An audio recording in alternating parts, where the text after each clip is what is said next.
तभी तो आपको सब भोलेनाथ कहते हैं। आप भली भांति जानते हैं कि मैं भस्मासुर के विषय में कह रहा हूं। तुम्हें क्या कष्ट दिया उसने? कष्ट? भोलेनाथ, वो मेरे सर पर हाथ रखने चला था। फिर तुमने क्या किया नारद? प्राण बचाकर भागने के अतिरिक्त मैं करता भी क्या माता? भोलेनाथ, मेरे प्राण तो जैसे तैसे बच गए, किंतु उस दुष्ट असुर ने मृत्यु का नंगा नाच ही आरंभ कर दिया था।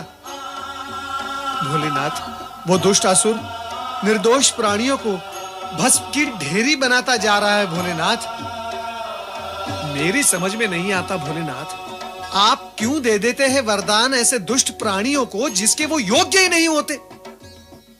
आपकी कृपा और वरदान का कितना अनुचित लाभ उठा लेते हैं ये दुष्ट असुर। माता, भोलेनाथ, मुझे तो लगता है वो संपूर्ण सृष्टि में प्रलय ही मचा देगा।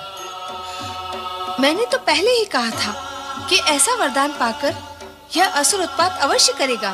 इस जगत में ऐसा कौन है जिसने वरदान, अधिकार, पद और सुविधाएं पाकर उत्पात न किया हो? सबके सब आप जैसे कल्याणकारी और भोले भंडारी तो है नहीं भोलेनाथ। पता नहीं क्या स्थिति होगी निर्दोष जन की। चिंता न करो नारद, हम शीघ्र ही इस अनर्थ को रोक देंगे। भस्मासुर, तुरंत उपस्थित हो जाओ।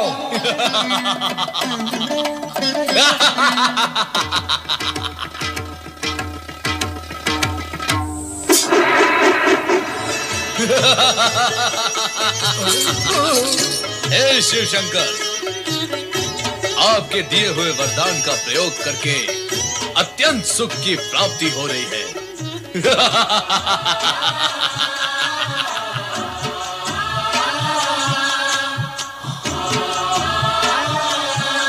ये सुंदरी कौन है?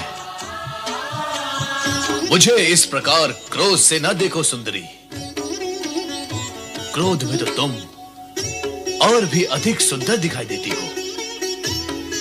मैं ये सोचता था कि मैं अपने शत्रुओं को समाप्त करने के पश्चात जब इस त्रिलोक का सम्राट बन जाऊंगा तो मेरी साम्राज्ञी कौन होगी?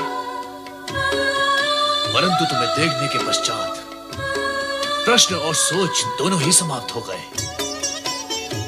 आओ, मेरे पास आओ।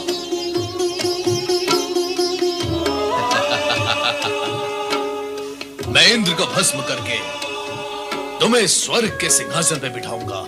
दुष्ट भस्मासुर, पार्वती हमारी अर्धांगिनी है और तू हमारा सेवक। वो तुम्हारे माता समान है। इन पर कुदृष्टि डालने का परिणाम जानता है। हम तुम्हें इसी समय भस्म कर देंगे। भस्म करने का काम जब तुम करते थे वो युग गया भस्मधारी। अब भस्म करने का कार्य मैं करता हूं। मैं, इससे पहले कि तुम मुझे भस्म करो, मैं ही तुम्हें भस्म करके इस सुंदरी को अपना बना लेता हूं। वही रुक जा दुष्ट। प्रभु अपनी रक्षा करे। भाग जाए यहाँ से, भाग जाए प्रभु।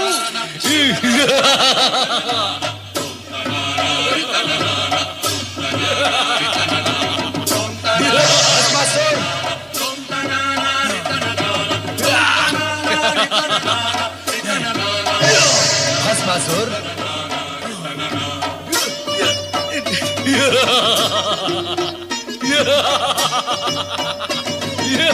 भस्मासुर,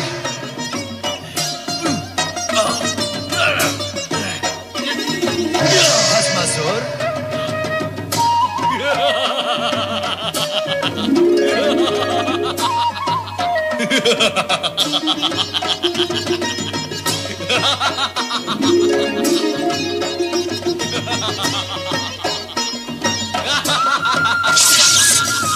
नारायण नारायण।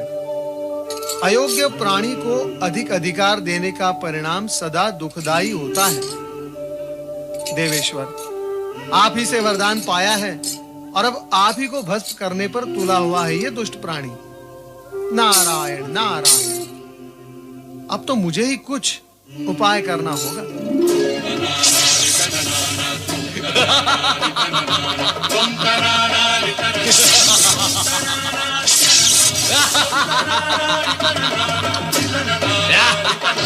रक्षा करें प्रभु, श्री हरि प्रभु हमारी रक्षा करें। नारद, तुम पर क्या संकट आ पड़ा? नारद, आज तुम्हें रक्षा की आवश्यकता कैसे आन पड़ी? तुम तो संपूर्ण जगत की रक्षा की चिंता किया करते हो।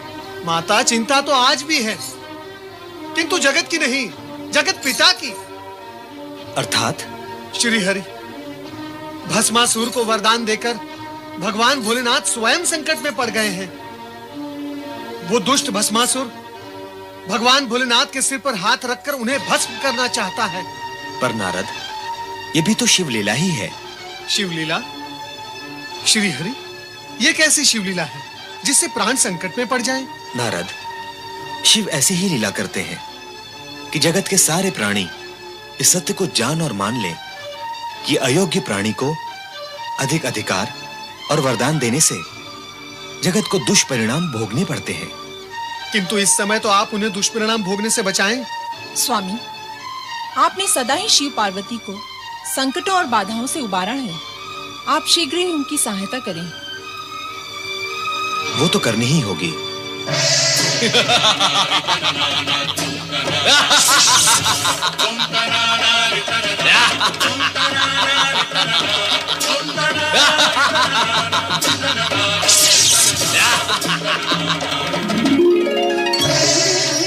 ये सब क्या हो रहा है स्वामी? कहाँ कहाँ क्या हो रहा है देवी? तीनों लोकों का स्वामी एक दुष्ट, बुद्धिहीन, दुराचारी असुर के सम्मुख इतना विवश, असहाय और परुषहीन हो गया है।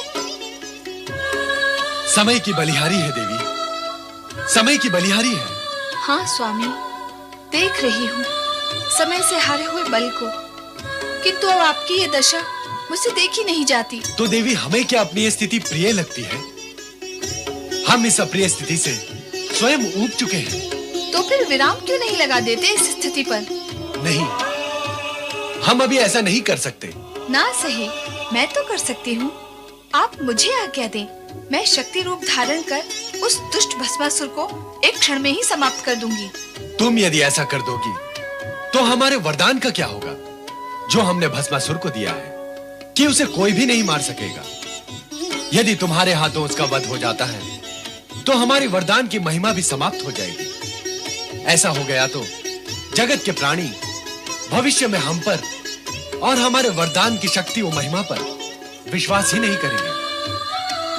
स्वामी, आप तो चारों ओर से विवश हैं।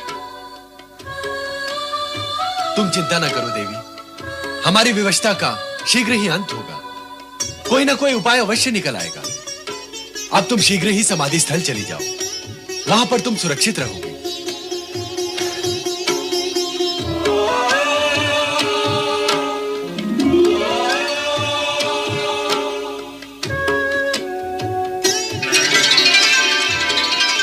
कहाँ है शिव शंकर? कहाँ है महादेव?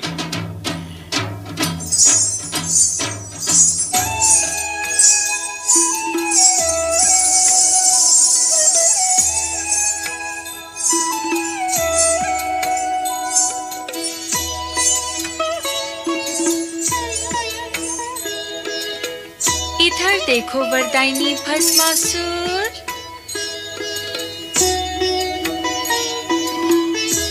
ध्यान से देखो।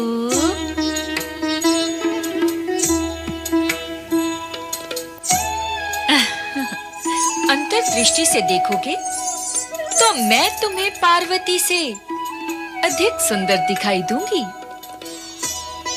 मैं त्रिभुवन मोहिनी हूँ।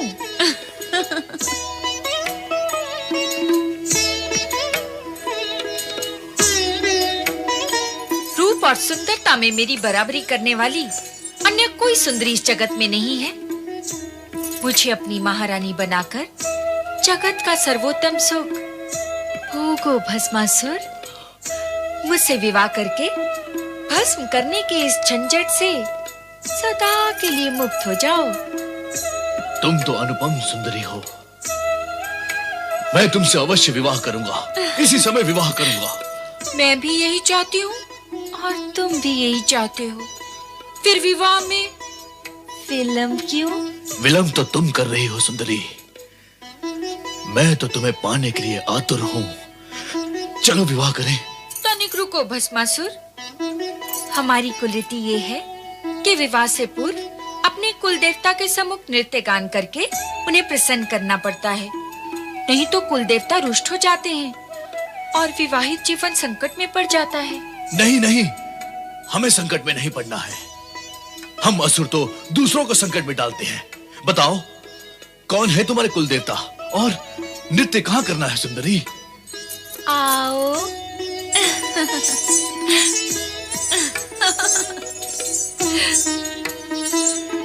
ये वट वृक्ष हमारे कुल देवता हैं। तुम मेरे होने वाले पति हो। हमारी कुल रीति के अनुसार कुल देवता को प्रसन्न करने के लिए तुम्हें उसी भांति नृत्य करना होगा जैसे कि मैं करूंगी। बोलो, करोगे ना? अरे तुम कहोगे तो नृत्य क्या, मैं कुकृत्य भी करूंगा। चलो शीघ्र नृत्य आरंभ करते हैं ताकि नृत्य करके हम शीघ्र विवाह कर सके। तो चलो नृत्य गान आरंभ करते हैं। गान? क्या हुआ, रुक क्यों गए? मैं नृत्य तो कर सकता हूं परंतु गान नहीं गा सकता। क्यों? मेरा कंठ बेसुरा है। यदि मैंने बेसुरा गीत गाया तो मेरे जाति वाले असुर ये समझकर यहां पर आ जाएंगे कि मैं उन्हें पुकार रहा हूं। नहीं, मैं गाना नहीं गा सकता। अभी अभी तो कह रहे थे कि कुकृत्य भी कर सकते हो। कुकृत्य करना तो हमारा कुल धर्म है सुंदरी, परंतु मैं गीत नहीं गा सकता। तो ठीक है, तुम केवल नृत्य करना, किंतु उसी भांति जैसे कि मैं करूं। वैसा ही करूंगा। चलो शीघ्र नृत्य आरंभ करते हैं ताकि हम शीघ्र विवाह कर सकें।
है।